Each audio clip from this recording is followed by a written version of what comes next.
গতকালে question সলিহান ভাই যেটা করেছিলেন, কোশ্চেনটা ইংলিশে, আমি এটা যথেষ্ট চেষ্টা করব এটা বাংলায় ট্রান্সলেট করার জন্য। আম, উনি বলেছেন, আসসালামু আলাইকুম রহমতুল্লাহ বারকাতুহু শেখ। ওয়ালাইকুম আসসালাম ওয়া রাহমাতুল্লাহি ওয়া বারাকাতুহু। একজন পপুলার স্পিকার, ইসলামের সম্বন্ধে যে অনেক কথাবার্তা বলেন, দাওয়ার কাজ করেন, এবং উনি কম্পারেটিভ রিলিজন, ধর্ম নিয়ে যে ডিফারেন্স অপিনিয়ন, যে এটা কম্পারেটিভ রিলিজনের নিয়ে তার বক্তব্য দেন অনেক। ভদ্রলোকের নাম জাকির নায়েক। উনি যেটা বলেছেন যে আহ, যে আল্লাহ আজ্জা ওয়াজাল কে যে কোনো নাম ধরেই ডাকা যাবে, ইনক্লুডিং মুশরিকিনদের নাম ধরেও ডাকা যাবে। আহ, এবং এটা ঠিকই আছে, এবং যে কোনো ভালো নাম ধরেই ওনাকে ডাকা যাবে, যেসব নাম দ্বারা মুশরিকিনরা ডাকে। তা সলিহিন ভাই বলছেন যে আমরা তো জানি, আমরা রেপুটেশন আছে উলামাদের থেকে, এবং অনেক স্টুডেন্টস আবদুল্লাহ বলে আহমদের থেকে রেপুটেশন আছে। এখন কিছু কিছু সোকল স্কলাররা আমাদের দেশে বা অন্য ইন্ডিয়ান সাবকন্টিনেন্ট দেশগুলোতে রেকমেন্ড করে জাকির নায়েককে, এবং তারা তাকে প্রমোট করে খুব ভালোভাবে বাংলাদেশেও।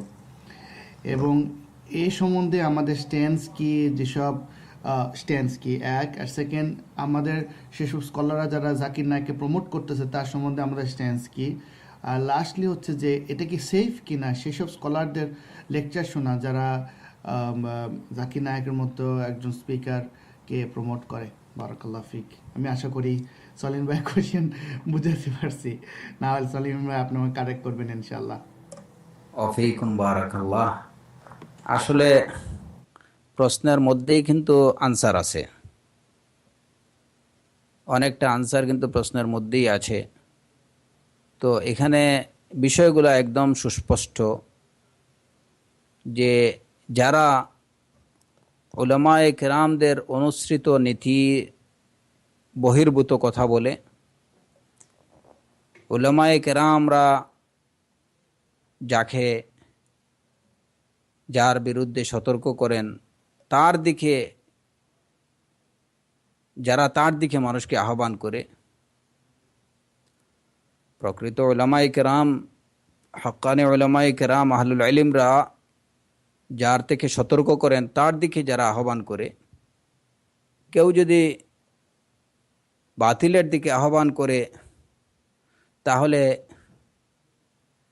খুব স্বাভাবিকভাবেই বলা যায় যে ফাহুয়া মিন আহলিল বাতিল, যে বাতিলের দিকে আহ্বান করে সে বাতিলপন্থীদের অন্তর্ভুক্ত। যে বা যারা উলামায়ে কেরামের অনুসৃত মানহাজের বিপরীতে চলে, তারা আর কিছু হোক বা না হোক, এরা কোনো আহলুল ইলম হতে পারে না।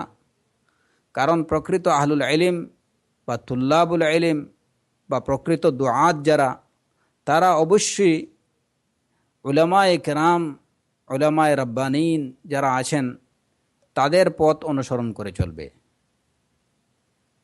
তো আহলে ইলম হয়ে উলামায়ে কেরামের মুখালাফত করা, তাদের বিরোধিতা করা, যে তারা বলছেন একটা আমি করতেছি আরেকটা, এইটা কোনোভাবেই আহলুল ইলমের, তালিবুল ইলমের কোনো সত্যিকার দায়ীর বৈশিষ্ট্য হতে পারে না। যে বিষয়টাকে উলামায়ে কেরাম অপছন্দ করেন সেটাকে কোনো তালিবুল ইলম সেটাকে পছন্দ করতে পারে না। এবং এই নীতি তুল্লাবুল ইলমের মধ্যে এবং আহলে ইলমের মধ্যে, এই নীতি কিন্তু এটা বলা যায় যে এটা এটা সব সময় এই নীতিতেই চলে আসছে। রাসূলুল্লাহ সাল্লাল্লাহু আলাইহি ওয়াসাল্লাম যা পছন্দ করছেন সাহাবায়ে কেরামরা তাই পছন্দ করছেন, তিনি যা অপছন্দ করছেন সাহাবায়ে কেরাম রিদওয়ানুল্লাহি আলাইহিম আজমাইন তারাও সেটা অপছন্দ করছেন। এই ধারাবাহিকতাই দ্বীনের বিষয়ে ক্রমান্বয়ে সালাফ থেকে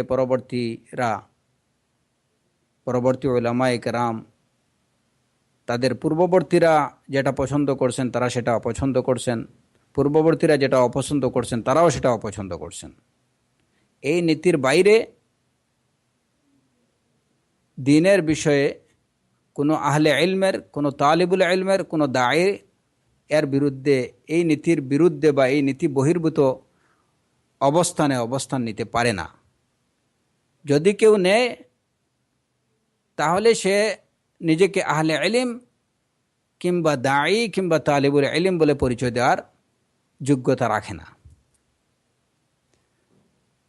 কারণ দায়ী হোক বা আহলে ইলম হোক বা তালিবুল ইলম হোক বা আলেম হোক, যাই হোক, যদি হতে হয় তাহলে অবশ্যই তাকে উলামাদের পথ ধরে চলতে হবে, অনুসৃত পথে চলতে হবে। হাক্কানি রব্বানি উলামায়ে কেরামদের, আহলুস সুন্নাহ ওয়াল জামায়াতের উলামায়ে কেরামদের পথ ধরে চলতে হবে। তো যে বিষয়ে উলামায়ে কেরামরা ওয়ার্নিং দেন, তারা যদি সে বিষয়ের প্রতি মানুষকে আহ্বান করে, এটা কোনোভাবেই গ্রহণযোগ্য না। দ্বিতীয় বিষয় হচ্ছে যে ভদ্রলোক তিনি যে নামেই আল্লাহকে ডাকা হয় সেটাই ঠিক আছে, ইভেন কাফির মুশরিকরা আল্লাহকে যে নামে ডাকে ওই নামে ডাকে। এই যে কথাটা, এর পিছনে বা এর পক্ষে দলিল কি? যেখানে সালাফে সালেহিনের ইজমা, যে উম্মতে মুসলিমার ইজমা, যে আল্লাহ সুবহানাহু ওয়া তাআলাকে তার জন্য কেবল সেই নাম এবং সেই গুণাবলীগুলো সাব্যস্ত করতে হবে যে নামগুলো আল্লাহ নিজের জন্য সাব্যস্ত করেছেন, কিংবা যে নামগুলো বা যে সিফাতগুলো রাসূলুল্লাহ সাল্লাল্লাহু আলাইহি ওয়াসাল্লাম অবহিত করেছেন, আল্লাহর নাম বা গুণাবলী হিসাবে জানিয়েছেন। এর বাইরে নিজের পক্ষ থেকে আল্লাহর জন্য কোনো নাম কিংবা কোনো গুণ সাব্যস্ত করা যাবে না। এই বিষয়ে আহলুস সুন্নাহ ওয়াল জামায়াতের সবাই এই বিষয়ে ঐক্যমত্য পোষণ করেছেন, এ বিষয়ে কারোর মধ্যে কোনো দ্বিমত নেই।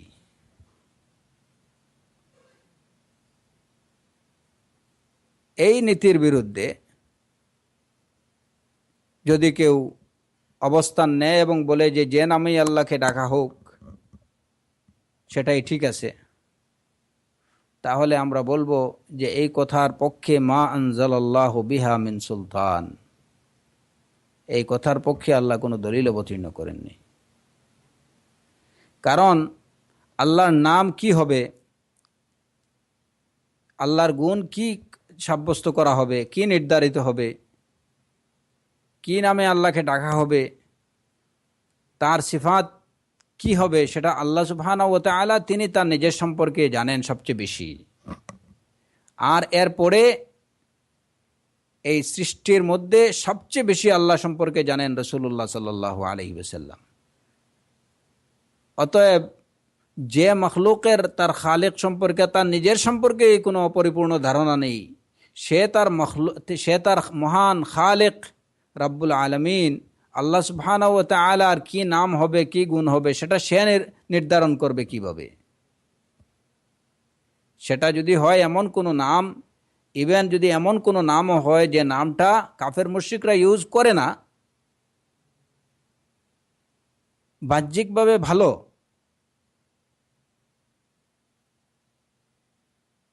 যেমন কেউ বলতে চাইল যে আল্লাহ তাবিব, হাদিক, মাহির, জাকি, এই শব্দগুলোর অর্থ তো ভালো। এখন এই নামও যদি কেউ আল্লাহর জন্য নির্ধারণ করতে চায় বা এই গুণগুলো আল্লাহর জন্য নির্ধারণ করতে চায়, সেটাও তো পারমিজেবল না। কারণ আল্লাহ সুবহানাহু ওয়া তাআলা নিজের জন্য এই গুণগুলোকে এভাবে চয়েস করেননি, মনোনয়ন করেননি।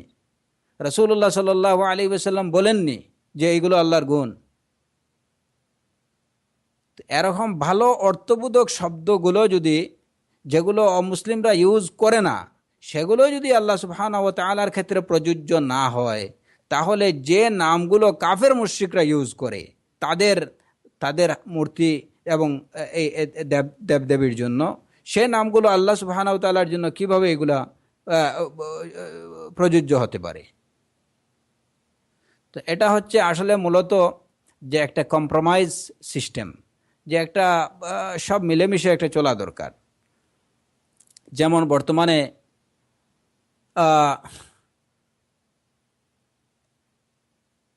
যাদের মধ্যে যারা কোরআন এবং সুন্নার বা সহিহ সুন্নার অনুসারী বলে নিজেদেরকে দাবি করেন, তাদের মধ্যে একটা মানসিকতা তৈরি হয়েছে যে এখন হিজবি হোক, বেল্লবি হোক বা যে কেউ হোক, সবাই এখন কুনু ইবাদাল্লাহি ইখওয়ানা, সবাই আল্লাহর বান্দা, ভাই ভাই হয়ে যাও। কারো মধ্যে সবাই আমরা মুসলমান, সবাই ভাই ভাই, আল মুসলিম আখুল মুসলিম। আর এই পথ ধরেই কিন্তু হয়তো উনি আরেকটু এগিয়ে গেছেন এই পথে, যে মানুষে মানুষে বিভেদ রেখে কি লাভ, সবাই তো বনি আদম, সবাই আদম সন্তান, অতএব আমাদের মধ্যে কোনো পার্থক্য রাখার দরকার নাই, সবাই ভাই ভাই হয়ে যাও। তো এই প্রসেসটা শুরু হয়েছে আর কি এই জায়গা থেকে। এখন এই যে আমাদের তথাকথিত কিছু স্পিকাররা আছেন, তো ওনারা প্রাথমিকভাবে আহলে হক এবং আহলে বাতিলের মধ্যে এই দূরত্বটা কমিয়ে নিয়ে আসতেছেন, যে এখন বেল্লভি হোক, তাবলিগি হোক, দেওবন্দি হোক বা অন্যান্য ফিরকার আশায়েরা হোক, মাতুরিদিয়া হোক, আমরা সবাই ভাই ভাই। তো এর পরবর্তীতে হয়তো ওনাদের থেকে যদি এরকম কোনো প্রস্তাব বা এ ধরনের কোনো কার্যক্রম শুরু হয় যে এখন আমরা হিন্দু, খ্রিস্টান, ইহুদি, হ্যাঁ, এগুলো আসলে সবাই তো আমরা বনি আদম, এক আদমের সন্তান, হ্যাঁ, তো এত কিছু করে লাভ কি? আমরা সবাই একসাথে চলি এবং সবাই এক আদমেরই সন্তান, আমরা তো পরস্পর আসলে ভাই ভাই, আদমের সন্তান হিসেবে সবাই তো ভাই ভাই, তা আমাদের মধ্যে এই পার্থক্য রাখার দরকার নেই। আসলে হয়তো ঘটনাটা ওইদিকেই মোড় নিচ্ছে। আল্লাহ সুবহানাহু ওয়া তাআলা এই ধরনের ভয়ানক পরিণতি থেকে আমাদেরকে হেফাজত করুন। কিন্তু যেটা রাসূলুল্লাহ সাল্লাল্লাহু আলাইহি ওয়াসাল্লাম বলছেন, ইয়ানকুদু উরাল ইসলামে উরওয়াতান উরওয়া, ইসলামের যে রজ্জুটা একটা গিট্টু গিট্টু করেই এটা ছিঁড়বে। তো এই যে ছেঁড়ার প্রক্রিয়াটা শুরু করছেন ওনারা এইভাবেই, ওয়ালা হাওলা ওয়ালা কুওয়াতা ইল্লা বিল্লাহ। আল্লাহ সুবহানাহু ওয়া তাআলা আমাদের সবাইকে পরিপূর্ণ হেদায়েত দিন, সত্যকে সত্য হিসাবে বুঝার, জানার এবং মানার, এবং বাতিলকে বাতিল হিসাবে জানার এবং তা থেকে বেঁচে থাকার তৌফিক দিন। নাম, বারাকাল্লাহু ফীকুম।